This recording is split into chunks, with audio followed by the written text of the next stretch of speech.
البتہ ایک مسئلہ جو ہے نور اور بشر کا وہ ذرا تھوڑا سا میں حل کر دوں آج. آپ سمجھتے ہوں گے لا ینحل ہے.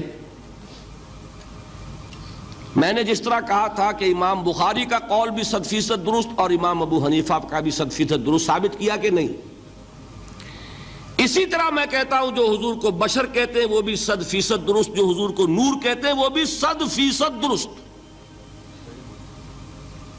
مطلب کیا ہے؟ دیکھیے ہر انسان کے وجود کے دو حصے ہیں، میں نے پہلے دن شاید کچھ بیان کیا تھا.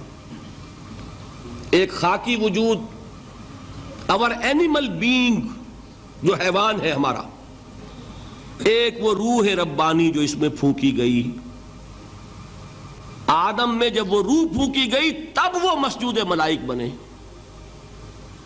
فَإِذَا سَوَّيْتُهُ وَنَفَخْتُ فِيهِ مِن رُوحِي فَقَعُوا لَهُ سَاجِدِينَ. دو جگہ آئے تھے قرآن مجید میں ایک شوشے کے فرق کے بغیر، سورہ حجر اور سورہ صاد.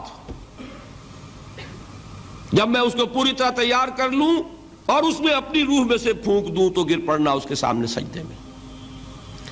ہمارا جو خاکی وجود ہے وہ ظلمانی ہے،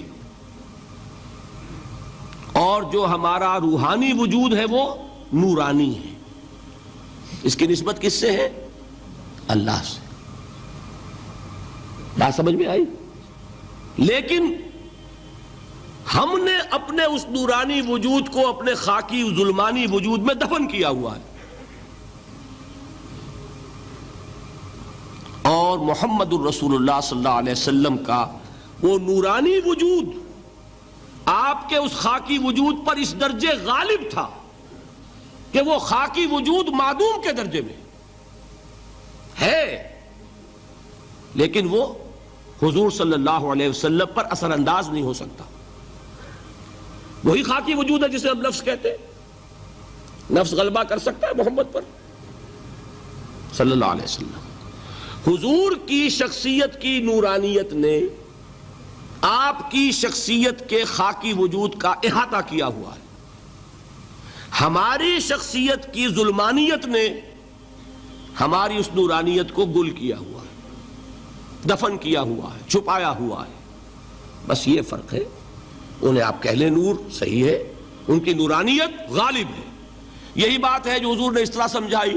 دیکھو ہر انسان کے ساتھ ایک شیطان ہوتا ہے.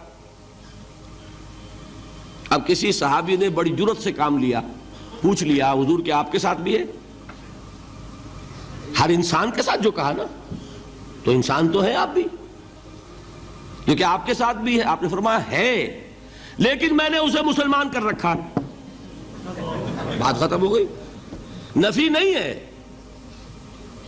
وہ میرے تابع ہے، میرا مطیع ہے، مجھے گدن نہیں پہنچا سکتا. ہے تو صحیح، لیکن نہ ہونے کے درجے میں آ گیا کہ نہیں. یہ ہے فرق سارا. اور میں یہاں پہ کوٹ کرنا چاہتا ہوں ایک بہت بڑے بریلوی مکتب فکر کے عالم دین، صاحب زادہ، نام میرے ذہن سے ایک دم اتر گیا، فیض الحسن. اللہ تعالیٰ ان کی خطاؤں سے درگزر فرمائے، ان کی مغفرت فرمائے. آپ نے سنا ہوگا نا نام. انہوں نے ایک روز تقریر کی جو میں نے سنی، اور تقریر کہاں کی؟ ساہیوال میں.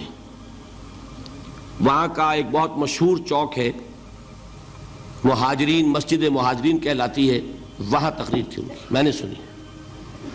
ان کے الفاظ یہ تھے کہ کیا آپ لوگ ہمیں جاہل سمجھتے ہیں؟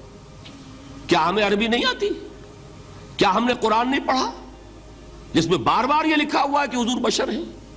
حضور بشر ہیں، لیکن اصل میں ہم حضور کی بشریت کو نمایاں کرنے کو سوء ادب سمجھتے ہیں. بات سمجھیے آپ نے، اس قدر پیاری بات ہے. انہوں نے کہا کہ آپ کے باپ کا نام کیا ہے؟ عبد الرحمن. آپ عبد الرحمن کہہ کے پکارتے ہیں انہیں؟ ابا جان. ابھی آپ نے وہ آیات سنی، حضرت ابراہیم نے اپنے مشرک باپ کو یا ابت ہے، یا ابت ہے، بڑا پیارا ترجمہ کیا. ابا جان، ابا جان. کیا نام لیں گے؟ آپ کے باپ کا نام ہے، نام نہیں لیتے آپ. کیوں؟ ادب کی وجہ سے. اسی وجہ سے ہم در حقیقت حضور کی بشریت کو نمایاں کرنے کو سوء ادب سمجھتے ہیں، ورنہ کوئی ہم جاہل ہیں، ہمیں عربی نہیں آتی، ہم نے قرآن نہیں پڑھا، ہم جانتے ہیں کہ وہ بشر ہے. بات سمجھ میں آئی؟ کتنی آسانی سے مسئلہ حل ہوتا ہے بشرطے کہ نیت حل کرنے کی ہو۔ آخر آمنہ کے بیٹے ہیں، عبداللہ کے بیٹے ہیں، عبد المطلب کے پوتے ہیں، بچپن آپ پر گزرا ہے، لڑکپن آپ پر گزرا ہے، نوجوانی آپ پر آئی ہے، جوانی آپ پر آئی ہے، شادی آپ نے کی ہے، اولاد آپ کی ہے۔ کون بے وقوف احمق ہوگا کہ جو آپ کی بشریت کا انکار کرے گا؟ لیکن یہ کہ جس طریقے سے اس کو بیان کیا جاتا ہے وہ ایک مسئلہ بن گیا اختلافی، وہ رد و قضا اور کھینچ تان، اور اس میں بھی سمجھ لیجئے مثلکم پر جو ایمفیسس بعض حضرات دے دیتے ہیں اپنے توحیدی جو ان کے اندر ایک مزاج ہے، اللہ تعالیٰ ان کے مزاج کو اور پختہ کرے، لیکن اس میں بھی مبالغہ کیا جاتا ہے۔ ایک حدیث مجھ سے سنیے جس میں حضور نے مثل کا انکار کیا ہے۔ مثلکم کا مطلب اگر کسی نے یہ سمجھا کہ بالکل ہم جیسے ہیں تو بہت بڑی مغالطے میں۔ حضور صوم وصال سے منع فرماتے تھے، خود رکھتے تھے۔ صوم وصال کیا ہے؟ آج روزہ رکھا، شام کو افطار نہیں کیا، وہی روزہ رات بھر چل رہا ہے، اگلے دن بھی چل رہا ہے، شام تک کو جا کے پھر کھولا تو 2 دن کا صوم وصال ہو گیا۔ اگلے دن بھی نہیں کھولا، چلا تو 72 گھنٹے کا صوم وصال ہو گیا۔ یہ کیا ہے؟ صوم وصال۔ خود رکھتے تھے اور صحابہ کو روکا۔ صحابہ میں سے کسی نے ہمت کر لی، حضور آپ خود رکھتے ہمیں روکتے؟ فرماتے ہیں ایکم مثلی، تم میں سے کون مجھ جیسا ہے؟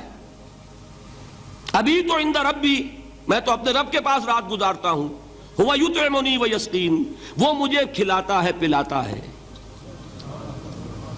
بتائیے کون ہے جو اس کا دعویٰ کرے گا؟ حضور کے خصائص ہیں۔ حضور خود فرماتے ہیں تم صرف سامنے سے دیکھتے ہو، میں پیچھے سے بھی دیکھتا ہوں۔ کہاں ہوا وہ مثلیت؟ اگر آپ نے بالکل اپنے جیسا سمجھ لیا تو بڑے مغالطے میں ہیں آپ۔ نبی کا مقام ہے، نبی کا رتبہ ہے، نبی کے خصائص ہیں۔ آپ سو گئے تو آپ کی نیند، آپ کی وضو ٹوٹ گئی اور نبی سو گیا تو کہاں گئی مثلیت پھر؟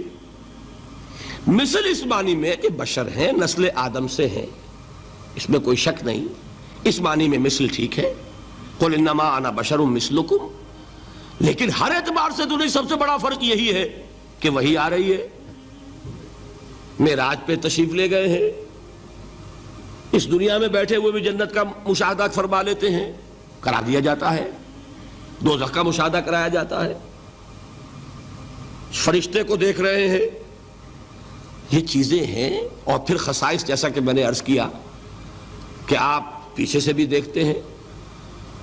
آپ کا معاملہ یہ ہے کہ آپ اگر سو جائیں تو آپ کا وضو نہیں ختم ہوگا۔ یہ ساری چیزیں جو ہے ان سب کو بیلنس کیجئے تو معلوم ہوگا کہ آپ بشر بھی ہیں 100% درست، لیکن آپ کی وہ نورانیت، آپ سراج منیر، ہدایت کا روشن چراغ، آپ کی جو روح انور ہے وہ آپ کے اس جسدی وجود پر اس طریقے سے حاوی ہے کہ گویا کہ اس نے اس کی ظلمانیت کو ختم کر کے رکھ دیا ہے۔ اس معنی میں کوئی کہے نور مجسم تو مجھے کوئی اعتراض نہیں۔ یہ ہے ان چیزوں کو جمع کرنے کی شکل، خواہ مخواہ کی کھینچ تان کے سوا کچھ نہیں۔